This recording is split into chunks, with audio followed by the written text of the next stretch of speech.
Well, at this point, I think we have to conclude that there is a universal opposition to any peace arrangement that involves a recognition of any Russian success. In fact, if anything, it looks more and more as though Ukrainians are almost incidental to the operation in the sense that they are there to impale themselves on the Russian army and die in great numbers because the real goal of this entire thing is the destruction of the Russian state and Vladimir Putin.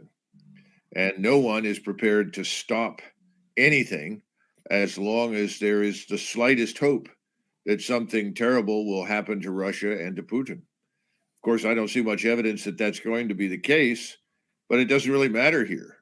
Everyone has universally signed on for the Russian hate campaign or hatred for Russia campaign. And that seems to go on regardless of what is reported. And frankly, the absence of much truth in reporting and a lot of wishful thinking in its place is hard to overestimate or exaggerate. It's terrible. What do you make so far of the dominant narrative we're getting here in the U.S. that militarily that this has been a disaster for Russia, that Ukraine is putting up fierce resistance that Putin did not expect and has inflicted serious military defeat on the Russian invaders? Well, as to the last point, it's very obvious that what Ukrainian forces are still active are entirely surrounded, cut off, and isolated in various towns and cities. The Ukrainian forces are incapable of anything but an occasional pinprick attack on something that doesn't appear to be very robust or dangerous. So the war, for all intents and purposes, has been decided. The issue for the Russians from the very beginning has been, how do we proceed without killing large numbers of civilians and inflicting a lot of property damage?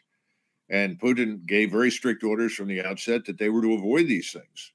The problem with avoiding it is that it has slowed the progress of the operation to the point where it has given false hope both to the Ukrainians, but I think has been seized on by people in the West to try and convince the world that a defeat is in progress when in fact the opposite is the case. So the war itself at this stage of the game could be decided very, very rapidly, permanently, if Putin were to give the order and allow the forces to disregard the concern for civilians and property damage. But he hasn't done that. He has continued to negotiate, even though he recognizes that the people sitting across from him really are not in a position to deliver very much. They're being told what to do. And it's very obvious that Washington wants this to continue as long as possible in the hopes that Russia will be desperately harmed. I just don't see that happening. This morning, the latest polling data was given to me from eastern Poland about Russia, and 70% of the Russian population is firmly behind Vladimir Putin. That's a very large percentage in any conflict for any president to enjoy. And that's up almost 10%. Have allegedly lost 2,000 dead. I have no way of confirming that. Nobody else does. That may well be the case, but out of 200,000 forces, 200,000 troops, that's not an unreasonable amount for 3 weeks of fighting. The thousands of Ukrainians who've been killed, soldiers, is anyone's guess because obviously Kiev isn't going to report that honestly. We're going to get inflated figures for their opponents and untrue figures for themselves. So I think the big problem right now is that in the West, there is no truth. There is wishful thinking, and there is this impression of success by the Ukrainians that doesn't stack up. In fact, the Russians are capturing large quantities of Western equipment, British and American, that are being shipped to them at this point. Yeah, we have a map from South Front, which I think might be more accurate than the Kagan's think tank, the Institute for the Study of War. Right to your left, I'm not sure if you see it on screen, but as you see, the red marks Russian positions, the Russian incursion. And if you look to the north of Ukraine, just north of Kiev, you can see Russia forming positions around Kiev and essentially encircling. That's my view, encircling divisions of the Ukrainian military. And then in the east, there's a rapid advance, not only of Russian forces, but forces from Lugansk and Donetsk who are technically, according to the U.S., Ukrainian, and you can see pockets there, which I would call cauldrons. Can you give us an assessment based on what you see of this map as of March 14th? Well, on the southeastern side, towards the bottom, you have as many as 60,000 Ukrainian troops that are completely surrounded in what the Russians are referring to as a cauldron. That's been going on for several days now. No one knows what the status of those forces is. They're probably running out of water, supplies, ammunition. The Russians would prefer that they surrender. Some have, but there may be pressure now to end this, which would result in the mass slaughter of some 60,000 troops. And I don't think the Russians are interested in that. I think what the Russians are interested in is what you see. They've gone to the large population centers. They've tried to avoid the central portion of Ukraine, because that's the agricultural area. In fact, Russian troops have been told to stay out of the fields. The Russians realize that we're on the verge of spring planting in Ukraine. They're not interested in destroying the wheat and barley crops at all. They would prefer to see that go ahead.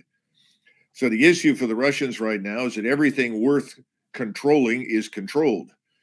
This notion that you hear over and over and over again on television, well, they haven't increased their territorial control. They're not interested in territory. The entire operation from day one was focused on the destruction of Ukrainian forces. That's largely complete, with the exception of those that are still surrounded. They've got a huge problem in Mariupol, which is off to the right, where you have roughly 3,000 of these fanatical fighters in the Azov regiment or battalion, whatever you want to call it, who are refusing to allow any of the civilians in the city to leave. In fact, I saw footage this morning of these Ukrainian Azov troops telling the population there, you can't leave, even though the Russians had opened a corridor for humanitarian assistance and evacuation. Again, these things are not reported in the West because it tends to damage the narrative. So my great concern is the determination to annihilate the Azov crowd could result in real destruction in Mariupol, which would be terrible for the people there. But again, one doesn't know what the thinking is at higher levels. I suspect there's a desire to end this, get this over with. But as long as Zelensky stalls, the more Ukrainian forces will be killed. And it doesn't make any difference how much we try to ship into Ukraine. They can't assimilate it and use it effectively in any case at this point. But again, this satisfies the narrative that the Russians are losing. Putin is evil and must be driven out, and he's the aggressor. All of the information going back to 2014 and earlier is essentially deleted from the discussion. The fact that they've lost 14,000 people killed in the war since 2014 that the Ukrainians have waged relentlessly against the Russians in the East, that's ignored.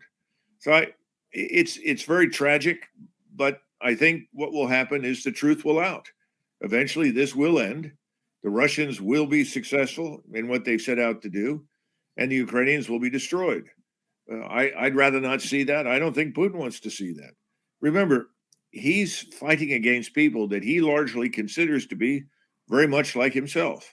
There is no desire to murder all of these people, contrary to popular belief. The biggest lie I've heard repeated on television is Russian troops have been told to deliberately murder civilians, Ukrainian civilians. It's absurd. It's nonsense. Nothing could be further from the truth. Do they make mistakes? Do munitions fall on things they'd rather not? Of course, we make those mistakes. Every military organization does.